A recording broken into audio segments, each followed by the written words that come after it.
आयातमा प्रतिबन्ध हटेसँगै 1 महिनामै 1 खर्ब 39 अर्ब बढीको वस्तु तथा सामग्री आयात। समग्र वैदेशिक व्यापार 11 खर्ब 63 अर्बमा सीमित।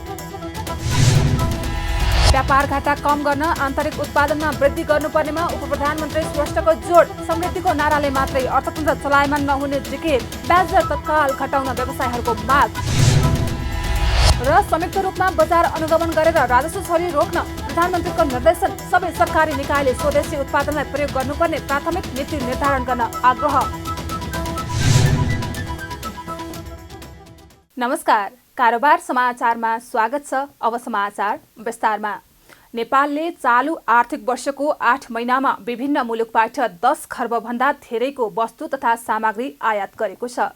भन्सार विभागको तथ्याङ्क अनुसार चालु आर्थिक वर्षको फागुन महिनासम्म 10 खर्ब 5 अर्ब 83 करोड 85 लाख रुपैयाँको वस्तु आयात भएको हो। यो गत आर्थिक वर्षको तुलनामा 19.13% कम हो। गत आर्थिक वर्षको सोही अवधिमा 13 खर्ब 8 अर्ब 73 करोडको वस्तु आयात भएको थियो।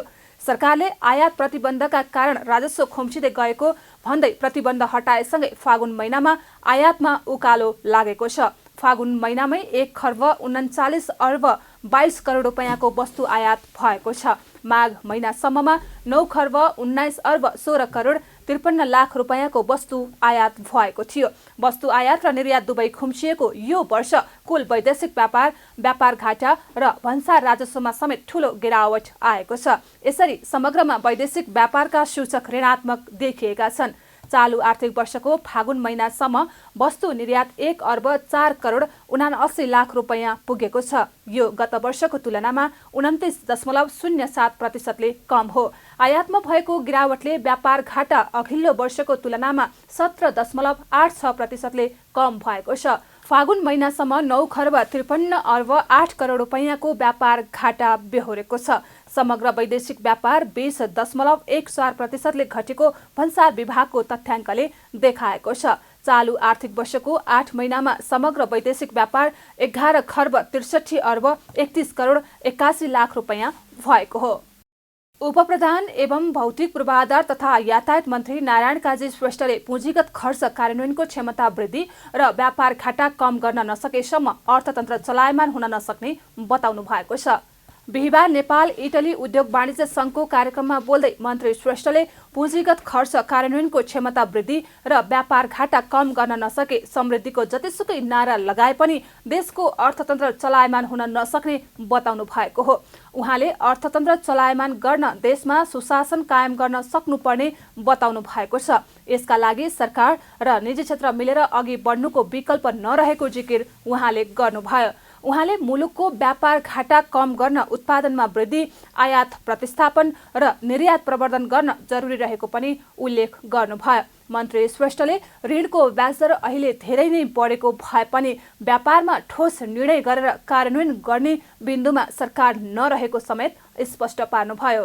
आर्थिक समृद्धिको जब हामी कुरा गरिरहेका छौँ, अहिले हामीले 3टा कुरा नगरिन हामी अर्थतन्त्रको सङ्कट समाधान गर्न सकिँदैन। एउटा भ्रष्टाचारको प्रभावकारी नियन्त्रण सहित सुशासन पहिलो शर्त। दोस्रो पुँजीगत खर्चमा वृद्धि, त्यसको कार्यान्वयन क्षमतामा वृद्धि हो। तेस्रो व्यापार घाटा जो भिन्काएछ त्यसलाई घटाउनु हो। व्यापार घाटा घटाउने सन्दर्भमा स्वाभाविक रूपमा 3टा कुरा हामीले गर्नैपर्छ।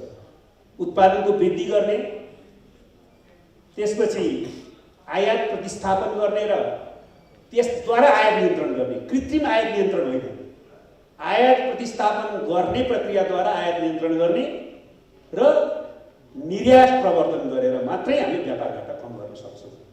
हामीले यदि सुशासन कायम गर्न सकेनौँ, पुँजीगत खर्च कार्यान्वयनको क्षमता वृद्धि गर्न सकेनौँ र व्यापार घाटा कम गर्न सकेनौँ भने समृद्धिको जतिसुकै नारा लगाए पनि हाम्रो अर्थतन्त्र चलायमान हुन सक्दैन, गति यसको अगाडि बढ्न सक्दैन र यसले देशको समृद्धिको लक्ष्य पूरा गर्न सक्दैन। त्यसमा सरकार र निजी क्षेत्र मिलेर अगाडि बढ्नुपर्ने आवश्यकता छ।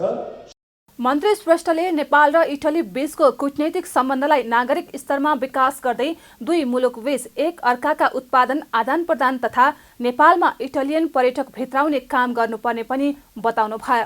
नेपालले हाल इटलीमा 1 अर्ब 14 करोडको वार्षिक सामान निर्यात गर्ने गरेको छ। इटलीसँग नेपालको व्यापार घाटा 2 अर्ब 96 करोड रुपैयाँ रहेको छ। कार्यक्रममा व्यवसायीहरूले ब्याजदरमा भएको वृद्धिका कारण व्यापार व्यवसाय गर्न अप्ठ्यारो भएको गुनासो गरेका छन्। नेपाल चेम्बर अफ कमर्सका अध्यक्ष राजेन्द्र मल्लले बैंकको ब्याजदरलाई 1 अङ्कमा झार्न नसक्ने हो भने उद्योग व्यवसाय चल्न नसक्ने भन्दै फास्ट ट्र्याकमा निर्णय लिन सरकारलाई आग्रह गर्नुभयो।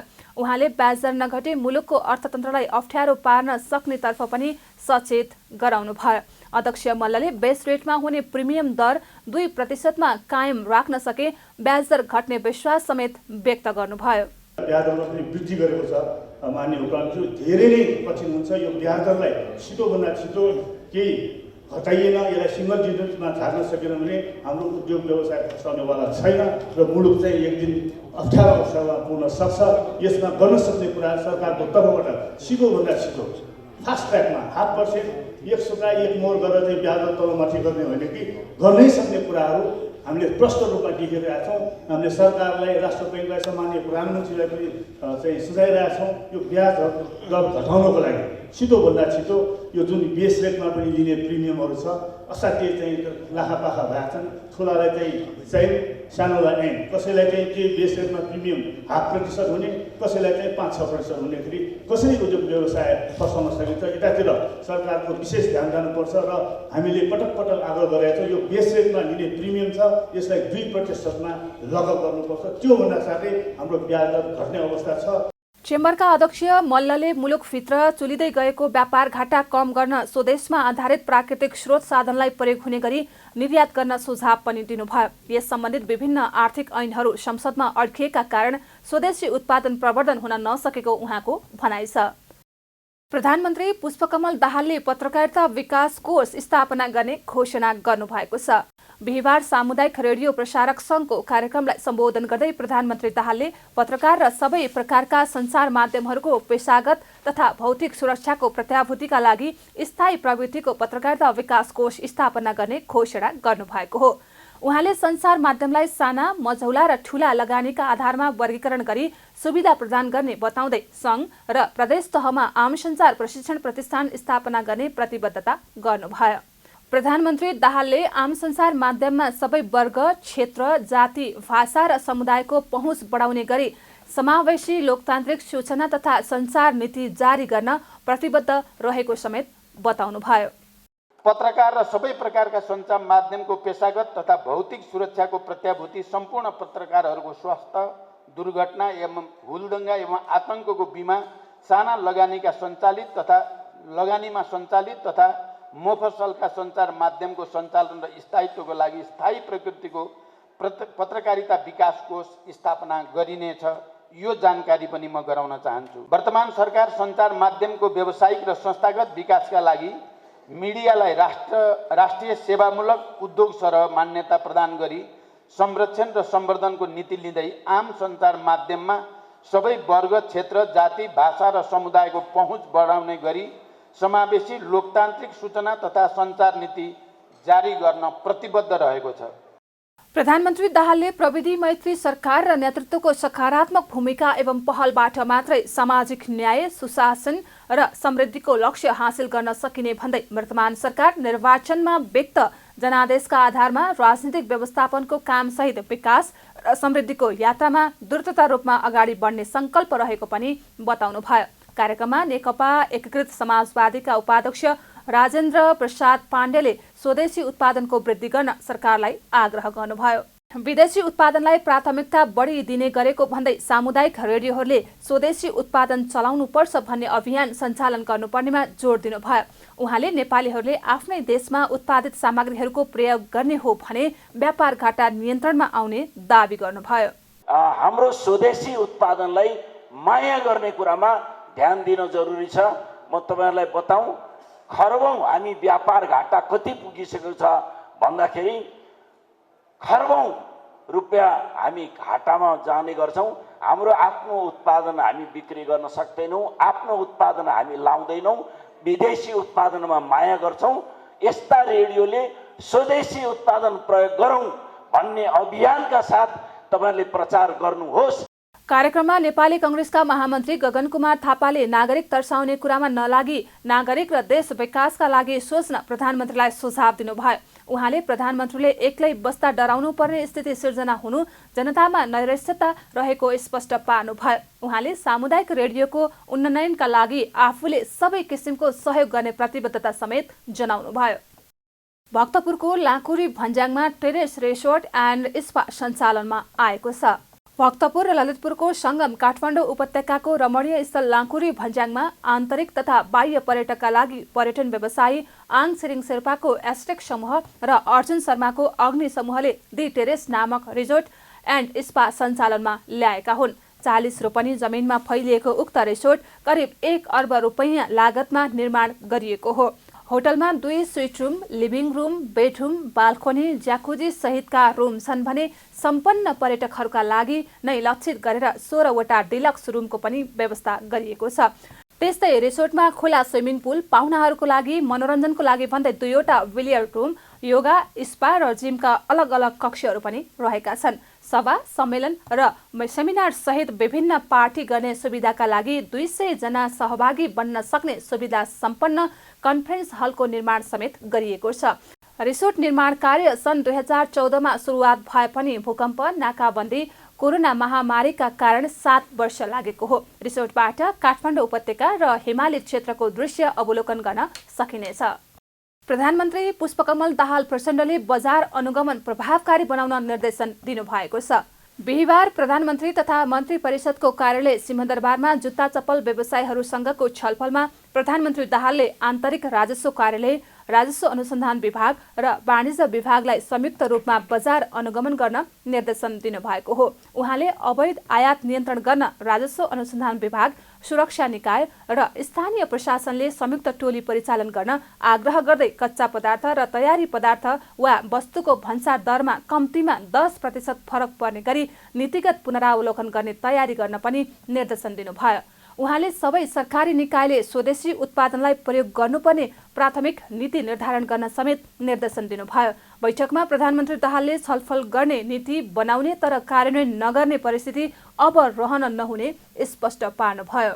छलफलमा अर्थ सचिव, राजस्व सचिव, प्रधानमन्त्री कार्यालयका सचिव, आन्तरिक राजस्व विभागका महानिर्देशक, राजस्व अनुसन्धान विभागका महानिर्देशक, भन्सार विभागका महानिर्देशक लगायतको उपस्थिति रहेको थियो। छलफलमा सहभागी व्यवसायका प्रतिनिधिले आन्तरिक उत्पादनलाई प्रोत्साहन गर्ने गरी सरकारले नीति, कार्यक्रम र कार्यान्वयनको पक्षमा ध्यान दिन आग्रह गरेका थिए। संसदीय समितिले सिंहदरबार स्थित रहेको पुरानो संसद भवनलाई रेट्रोफिट गरेर मर्मत गर्न सरकारलाई निर्देशन दिएको छ। बिहिबार राष्ट्रिय सभा अन्तर्गतको प्रत्यायोजित व्यवस्थापन तथा सरकारी आश्वासन समितिको बैठकले सिंहदरबार स्थित रहेको पुरानो संसद भवनलाई रेट्रोफिट गरेर मर्मत गर्न शहरी विकास मन्त्रालय र संस्कृति, पर्यटन तथा नागरिक उड्डयन मन्त्रालयलाई निर्देशन दिएको हो। विक्रम सम्वत 2016 सालमा निर्माण भएको सो संसद भवन भूकम्पका कारण क्षतिग्रस्त भएको छ। यसको रेट्रोफिटिङका लागि यसअघि विभिन्न संसदीय समितिहरूले निर्देशन दिँदै आए पनि हालसम्म टुङ्गोमा पुग्न सकेको छैन। समिति सभापति माया प्रसाद शर्माले सो भवनलाई पुनर्निर्माण नगरी पुरानै अवस्थामा राख्न रेट्रोफिट गरेर मर्मत गर्न निर्देशन दिनुभयो। त्यस्तै उहाँले सिंहदरबार स्थित निर्माणाधीन नयाँ संसद भवन परिसरमा बन्दै गरेको पुस्तकालय भवन निर्माणका क्रममा रहेकाले भवन निर्माणमा नमिलेका कतिपय कुराहरूलाई परिमार्जन गर्न पनि निर्देशन दिनुभयो। विशेष गरेर 2वटा नयाँ पुस्तकालय भवन निर्माण हुँदैछ। त्यसका विषयमा छलफल हामीले पहिले पनि गर्दै आएको र निर्देशन पनि दिइराखेका थियौँ र त्यहाँ केही विषयहरू मिलेका छैन भन्ने थियो। त्यो मिलाउनका निमित्त केही नयाँ ढङ्गले निर्णय पनि भएर रहेछ, व्यवस्थापन भएर रहेछ र आज पनि केही परिमार्जित गर्न सकिने विषयहरूलाई परिमार्जित गर्नका निमित्त केही पनि निर्देशन र अर्कोतिर हामीले यो पुरानो संसद भवन सिंहदरबारभित्रको 2016 सालमा निर्माण भएको सिंहदरबारभित्रको पुरानो भवन भूकम्पका कारणले केही क्षति भएको छ। यसलाई फेरि पुनर्निर्माण होइन कि त्यसलाई यही रेट्रोफिट गरेर फेरि एउटा भवनलाई बचाउनका निमित्त सबैसँग छलफल गरिरहेका छौँ। यो समितिले यो शहरी विकास मन्त्रालय, संस्कृति पर्यटन तथा नागरिक उड्डयन मन्त्रालयलाई सचिव गर्दै बोलाउने उहाँहरूलाई यही निर्देशन दिएका छन्। बैठकमा उपस्थित राष्ट्रिय सभा सदस्यहरूले पुस्तकालय लगायत संघीय संसदका भवनहरू समयमै र गुणस्तरीय रूपमा सम्पन्न हुनुपर्नेमा जोड दिएका थिए। साताको अन्तिम कारोबार दिन शेयर बजारमा गिरावट आएको छ। बिहिबार शेयर बजार मापन गर्ने नेप्से परिसूचक 18.15 अङ्कले घटेर 1915.14 अङ्कमा झरेको हो। नेप्से परिसूचक अघिल्लो दिनको तुलनामा 0.94% घटेको छ। बुधबार नेप्से परिसूचक 15.76 अङ्कले घटेको थियो। आज कारोबारमा आएको सबै समूहले समग्र परिसूचक घटाएका हुन्। व्यापार समूहको परिसूचक सबैभन्दा धेरै 3.05%ले घटेको छ। बाँकी वाणिज्य बैंक, विकास बैंक, जीवन बीमा, निर्जीवन बीमा र उत्पादनमूलक बाहेकका समूहको परिसूचक 1% भन्दा बढीले नै घटेको छ। घटेको बजारमा कारोबार रकममा भने सामान्य सुधार आएको छ। दिनभर कुल 259 कम्पनीको 43,40,000 किता शेयर 1,41,41,31,00,000 रुपैयाँ बराबरमा कारोबार भएको छ। अघिल्लो दिन 37,77,000 किता शेयर 1,53,37,00,000 रुपैयाँ बराबरको खरिद बिक्री भएको थियो। बजार घट्दा 179 कम्पनीको शेयर मूल्य घटेको छ भने 28 कम्पनीको शेयर मूल्य बढेको छ। 6 कम्पनीको शेयर मूल्यमा भने कुनै पनि उतार चढाव देखिएको छैन। आज सबैभन्दा बढी गुमाउनेमा युनिक नेपाल लघुवित्त वित्तीय संस्थाका शेयरधनी रहेका छन्। सबैभन्दा बढी कमाउनेमा भने माया खोला हाइड्रो पावर कम्पनीका शेयरधनीहरू रहेका छन्। मानव तस्करीको शिकार भई जबरजस्ती देह व्यापारमा लगाइएका 10 महिलाहरूको उद्धार गरिएको छ। बिहिबार भारतको राजधानी दिल्लीको किशनगढ क्षेत्रमा फ्ल्याटमा राखेर यौन धन्दामा लगाइएका नेपालका विभिन्न जिल्लाका 10वटा किशोरी तथा महिलाहरूलाई उद्धार गरिएको हो। उनीहरूलाई नेपाल प्रहरी, मानव बेचबिखन विरुद्धको अनुसन्धान ब्युरो, नेपाली राजदूतावास, किन इन्डिया शक्ति समूह र दिल्ली पुलिसको संयुक्त कारबाहीमा उद्धार गरिएको हो। यसलाई मिसन फ्ल्याट नामक अभियान चलाएर फ्ल्याटमा राखेर यौन धन्दामा लगाइएका 10 जना महिलाहरूलाई उद्धार गरी मानव बेचबिखन विरुद्धको अनुसन्धान ब्युरोलाई बुझाइएको हो। उद्धार गरिएका महिलाहरूको उमेर 15 देखि 25 वर्ष रहेको छ। उद्धार गरिएकी मध्ये एक महिलाले आफूलाई राम्रो जागिर छ भन्दै दिल्ली पुर्याइएको र त्यहाँ पुगेपछि जबरजस्ती यौन धन्दामा लाग्नुपर्ने भनिएको बताउनु भएको छ। त्यो हामीलाई राम्रो काम छ, त्यस्तो नराम्रो केही हुँदैन भनेर। यहाँ के काम रहेछ? त्यही उनीहरूले जे गरिरहेको त्यही हुन्छ। अनि म त जाने भनेर। गलत काम हो रहेछ। प्राथमिक अनुसन्धानमा खुलेको जानकारीका अनुसार नेपालमा रहेका उसका सहयोगीहरूले भारतमा राम्रो तलबमा राम्रो काम दिने बहानामा नेपाली महिलाहरूलाई दिल्ली पुर्याउने गरेको र दिल्लीमा टीकाराम भण्डारी र उनकी श्रीमती टीका ओलीले उनीहरूलाई दिल्लीमा फ्ल्याटमा राखेर यौन धन्दा गराउने गरेको खुलेको हो। कारोबार समाचारमा अब सुन चाँदी र विदेशी विनिमय दर सम्बन्धी जानकारी।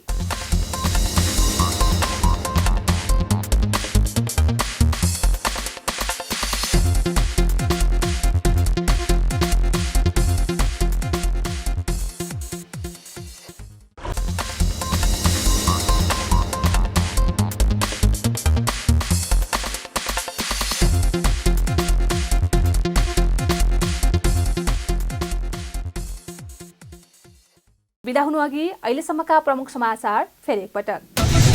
आयातमा प्रतिबन्ध हटेसँगै 1 महिनामै 1,39 अर्ब बढेको वस्तु तथा सामग्री आयात। समग्र वैदेशिक व्यापार 11,63 अर्बमा सीमित। व्यापार घाटा कम गर्न आन्तरिक उत्पादनमा वृद्धि गर्नुपर्नेमा उपप्रधानमन्त्री श्रेष्ठको जोड। समृद्धिको नाराले मात्रै अर्थतन्त्र चलायमान नहुने जिकिर। ब्याज दर तत्काल घटाउन व्यवसायहरूको माग। र संयुक्त रूपमा बजार अनुगमन गरेर राजस्व चोरी रोक्न प्रधानमन्त्रीको निर्देशन। सबै सरकारी निकायले स्वदेशी उत्पादनलाई प्रयोग गर्नुपर्ने प्राथमिक नीति निर्धारण गर्न आग्रह। कारोबार समाचार सकियो। हामीलाई बिदा दिनुहोस्। नमस्ते।